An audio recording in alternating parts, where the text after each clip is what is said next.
వేట్లపాలెం బాణాసంచా పేలుళ్లలో మృతుల సంఖ్య 21కి చేరుకుంది. కాకినాడ జీజీహెచ్లో చికిత్స పొందుతూ లోవరాజు మృతి చెందారు. జీజీహెచ్లో మరొక 8 మంది చికిత్స పొందుతూ ఉన్నారు.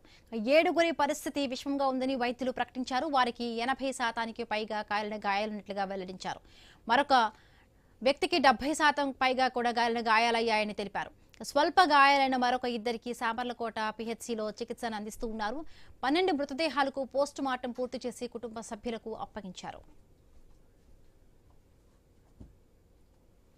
ఇక మా కరెస్పాండెంట్ రాజేష్ అక్కడ లైవ్ లో సిద్ధంగా ఉన్నారు.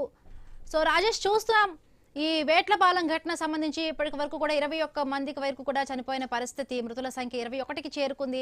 ఇంకా హాస్పిటల్లో చికిత్స పొందుతున్న వారి పరిస్థితి ఏ విధంగా ఉంది అంటే 75% వరకు కూడా బర్న్స్ అయిన వాళ్ళ కండిషన్స్ గురించి డాక్టర్స్ ఏమంటున్నారు? కాకినాడ జిల్లా వేట్లపాలెంలో జరిగిన ఘటనకి సంబంధించి ఒక్కసారిగా ఈ బాంబు పేలిన నేపథ్యంలో 20 మంది ఉన్న మృతిపడ్డారు. ఈ రోజు తెల్లవారుజామున కాకినాడ ప్రభుత్వ ఆసుపత్రిలో చికిత్స పొందుతున్న 9 మందిలో ఒకరు మృతిపడ్డారు. లోవరాజు అనే వ్యక్తి మృతిపడ్డారు. దీనికి సంబంధించి ఎవరైతే ఈ మృతుని కుటుంబాలు ఎవరికైనా మృతుల కుటుంబాలు కూడా 20 లక్షల రూపాయలు నష్టపరిహారం అందిస్తారని చెప్పి సీఎం చంద్రబాబు కూడా ప్రకటించారు. మరొక కేంద్ర ప్రభుత్వం నుంచి 2 లక్షల రూపాయలు కూడా ప్రకటించారు. ఇటువంటి నేపథ్యంలో కాకినాడ జిల్లాకు సంబంధించి ఈ కాకినాడ జిల్లాలో ఇటువంటి ఘటనలు చోటు చేసుకోవడంతో ఒక్కసారిగా మొత్తం అక్కడ ఉన్న వారి కుటుంబ సభ్యులంతా కలిసిన పరిస్థితి. ప్రధానంగా చూసుకుంటే ఈ వేట్లపాలెంలో ఈ ఘటన జరిగిన ప్రాంతం ఏదైతే ఉందో చుట్టుపక్కల 4 కిలోమీటర్ల మరి ప్రాంతం అంతా కూడా ఒక్కసారిగా శబ్దానికి అక్కడ చుట్టుపక్కల బిల్డింగ్లు గ్లాసులు కూడా పెరిగిపోయిన ఘటన. మరోపక్క కిలోమీటర్ మీద గవర్నమెంట్ స్కూల్ ఏదైతే గవర్నమెంట్ స్కూల్ బేస్లు కట్టినాయని చెప్పి అక్కడ స్థానికులతో చెప్పే పరిస్థితి. ప్రధానంగా చూసుకుంటే ఈ వేట్లపాలెంలో ఈ ఘటన చోటు చేసుకోవడంతో ఒక్కసారిగా ఇక్కడ స్థానికులంతా కూడా భయాందోళన పరిస్థితి ప్రధానంగా కనబడింది. చూడొచ్చు తీరుగా ఈరోజు ఏవైతే కాకినాడ ప్రభుత్వానికి సంబంధించి ప్రభుత్వ ఆసుపత్రిలో ఇప్పటికే కాకినాడ ప్రభుత్వ ఆసుపత్రిలో సుమారు 8 మంది ఇక్కడ చికిత్స పొందుతున్నారు. ఈ 8 మంది కూడా పరిస్థితి వారికి అందులో ముగ్గురు గాయాల పాలయ్యారు. మిగతా 5గురు కూడా స్వల్ప గాయాలయ్యారని చెప్పి సూపరింట్ అయితే చెప్పే పరిస్థితి కనబడుతుంది. ప్రధానంగా ఇక్కడ విజువల్స్ లో కూడా క్లియర్ గా చూడొచ్చు. ఇక్కడ స్థానికంగా ఏవైతే ఈ జీజీఎస్ సంబంధించి వాటిలో కూడా ఈ 8 మంది వారైతే చికిత్స పొందుతున్న పరిస్థితి. ప్రధానంగా చూసుకుంటే 8 మందిలో కూడా 3 పరిస్థితి విషమంగా ఉంది. మరో 5గురు పరిస్థితి వారు స్వల్ప గాయాలతో చికిత్స పొందుతున్నారు. ఈ రోజు ఉదయం లావరాజు అనే వ్యక్తి 40 సంవత్సరాల వ్యక్తి కూడా వారైతే పరిస్థితి చేస్తుంది. అయితే పరిస్థితి చూసినట్లయితే వీరంతా కూడా దీనికి సంబంధించి ఈ కాకినాడ ప్రభుత్వ ఆసుపత్రిలో 3 అయితే వారి పరిస్థితి విషమంగా ఉన్న నేపథ్యంలో వారికి మెరుగైన వైద్యం అందిస్తుందని చెప్పి ఈ కాకినాడ ప్రభుత్వ సూపరింటెండెంట్ కూడా చెప్పిన పరిస్థితి. అయితే ఎవరైతే దీనికి సంబంధించి ఇప్పటికే మంత్రి లేబర్ మినిస్టర్ వాసుదేవ్ సుభాష్, మిగతా వంగలపూడి అనిత హోంమంత్రి, వీరంతా కూడా మున్సిపల్ మంత్రిగా ఉన్న నారాయణ, వీరంతా కూడా ఇప్పటికే ఏవైతే వేట్లపాలెం సంబంధించి 20 లక్షల రూపాయలు నష్టపరిహారం అందిస్తామని చెప్పి మరోపక్క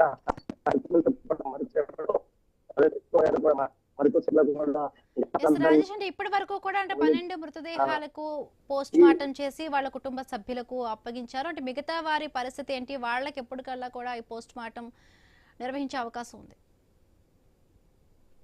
ప్రస్తుతం ఏదైతే ఈ సామర్లకోట పిఎస్ సంబంధించి 20 మందిలో ఈ 12 మంది పోస్ట్ మార్టం అయితే ప్రస్తుతం అయితే పూర్తయ్యి వారి కుటుంబ సభ్యులకి వారి మృతదేహాలు అయితే అప్పగించారు. అయితే మరో 8 కూడా మరికొద్దిసేపట్లో కూడా వారికి 8 మంది కూడా పోస్ట్ మార్టం చేసి వారి కుటుంబ సభ్యులకి అందజేస్తామని చెప్పి ఇప్పటికే వైద్యులు అయితే తెలుసుకున్న పరిస్థితి. సుమారు దీన్ని బట్టి ఏంటంటే ప్రధానంగా చూసుకుంటే 20 మందిలో ఎవరైతే మృతిపడ్డారో 20 మందిలో 12 మంది బడుగు బలహీన వర్గాలు ఉన్నాయి, 8 మంది మహిళలు ఉన్నారు. ఇదంతా కూడా 20 మంది ఒక్కసారిగా మృత్యువాది పడడంతో వారి కుటుంబ సభ్యులైతే కన్నీరు మున్నీరు పరిస్థితి. ప్రధానంగా చూసుకుంటే ఇప్పటికే 20 మంది సంబంధించి 20 మంది కూడా 20 మందిలో 12 మందికి పోస్ట్ మార్టం పూర్తి చేసి వారి కుటుంబ సభ్యులకి అందజేయడం జరిగింది. మిగతా 8 మంది కూడా మరికొద్ది సేపట్లో కూడా వారికి కూడా పోస్ట్ మార్టం పూర్తి చేసి వారి కుటుంబ సభ్యులకి అందజేస్తామని చెప్పి ఒక పక్క వైద్యులకు తెలిపిన పరిస్థితి. అయితే ప్రధానంగా చూసుకుంటే ఇటువంటి ఘటనలు పునరావృతం కాకుండా తగు చర్యలు తీసుకోవాలని చెప్పి అక్కడ స్థానికులు అలాగే ప్రజా సంఘాలకి కోరుతున్న పరిస్థితి. ప్రధానంగా చూసుకుంటే ఇటువంటి ఘటనలకి పునరావృతం కాకుండా తగు చర్యలు కూడా తీసుకుంటాము. అలాగే నలుగురు అధికారులు కూడా సస్పెండ్ చేయడం కూడా జరిగిందని చెప్పి ఒక పక్క సీఎం చంద్రబాబు కూడా చెప్పడం జరిగింది. అంటే సీఎం నలుగురికి సంబంధించి ఎవరైతే డిస్ట్రిక్ట్ ఫైర్ ఆఫీసర్ అలాగే సంబంధించి లేబర్ శాఖ సంబంధించి లేబర్ డిపార్ట్మెంట్ అధికారి, ఆర్డీఓ, డిఎస్పీ నలుగురు అధికారులు కూడా ఈ ఘటనకు సంబంధించి బాధ్యత సంబంధించి నలుగురు కూడా సస్పెండ్ చేస్తామని చెప్పి ఒక పక్క సీఎం చంద్రబాబు కూడా చెప్పడం జరిగింది. అలాగే రాష్ట్ర ప్రభుత్వం నుంచి కూడా ఎవరైతే బాధితున్నారో మృతుల కుటుంబాలు బాధితులు వారికి 20 లక్షల రూపాయలు 20 లక్షల రూపాయలు కూడా నష్టపరిహారం అందిస్తాము. మరోపక్క కేంద్ర ప్రభుత్వం నుంచి 2 లక్షల రూపాయలు కూడా అందజేస్తారని చెప్పి ఒక పక్క సీఎం చంద్రబాబు కూడా చెప్పడం జరిగింది. అయితే ఇప్పటికే హుటాహుటిన ఎవరైతే డిప్యూటీ సీఎం పవన్ కళ్యాణ్ కూడా రాత్రి ప్రభుత్వ చికిత్స పొందుతున్న ఎవరైతే ఈ బాధితులు ఎవరున్నారో 9 మందిని కూడా వారు పరామర్శించారు. అయితే ఈ ఘటనా ప్రాంతానికి సంబంధించి ఇప్పటికే ఎవరైతే ఇన్ఛార్జ్ మున్సిపల్ శాఖ మంత్రి ఇన్ఛార్జ్ కాకినాడ జిల్లా ఇన్ఛార్జ్ మంత్రిగా ఉన్న పొంగూరు నారాయణ, వంగలపూడి అనిత హోంమంత్రి వీరంతా కూడా ఘటనా స్థానానికి చేరుకున్నారు. ఎంపీ తంగెల ఉదయ శ్రీనివాస్ కూడా ఘటనా స్థానానికి చేరుకుని ఎవరైతే బాధితులు కూడా పరామర్శించారు. అయితే దీనికి సంబంధించి దీనికి ఎవరైతే బాధ్యున్నారో ఎవరైతే దానికి సంబంధించి ఈ 5 లక్షల వాళ్ళకు సంబంధించి అడబాల శ్రీనివాస్ అనే వ్యక్తి కూడా మృతి చెందారు. మరో ఇద్దరు ఎవరైతే వారి కుమారుడు ఇద్దరు కూడా పరారులో ఉన్నారని చెప్పి తెలుస్తుంది. అయితే వారిద్దరిని కూడా ఖచ్చితంగా పట్టుకుంటాము. అయితే వారి ఆస్తి కూడా జప్తు చేసి ఎవరైతే బాధితులు కూడా అందజేస్తామని చెప్పి కూడా సీఎం చంద్రబాబు కూడా చెప్పడం జరిగింది. అయితే ఈ ఘటనపై ఖచ్చితంగా చర్యలు తీసుకుంటామని చెప్పి ఒక పక్క ప్రధానంగా చెప్పడం జరిగింది. అయితే దీనికి సంబంధించి ఏవైతే వైసీపీకి సంబంధించి వైసీపీ మాజీ మంత్రి ప్రసాద్ కన్నబాబు కూడా ఘటనాస్థలం కూడా చేరుకున్నారు. అదే కన్నబాబు చెప్పండి.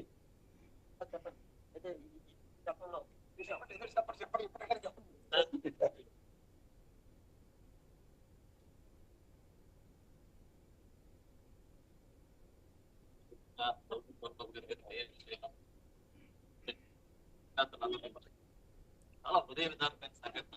ఇంతమంది చనిపోవడం, 21 మంది ప్రాణాలు కోల్పోవడం, 10 మంది ఇవాళ ప్రాణాలతో పోరాటం చేస్తా ఉంటాం.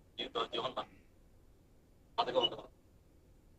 పేద గిరిపేద కుటుంబం ఇలాంటి పరిస్థితి ఎవరికి రావు. అందరినీ కూడా ఎవరైతే ఇవాళ క్షతగాతులు ఉన్నారో వాళ్ళందరూ కూడా మళ్ళీ క్షేమంగా బయటకు రావాలని, ఆరోగ్య వ్యవస్థ బయటకు రావాలని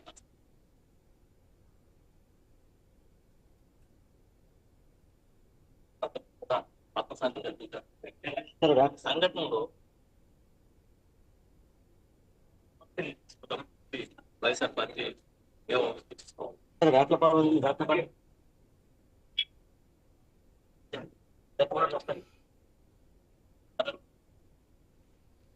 చూసాం కదా.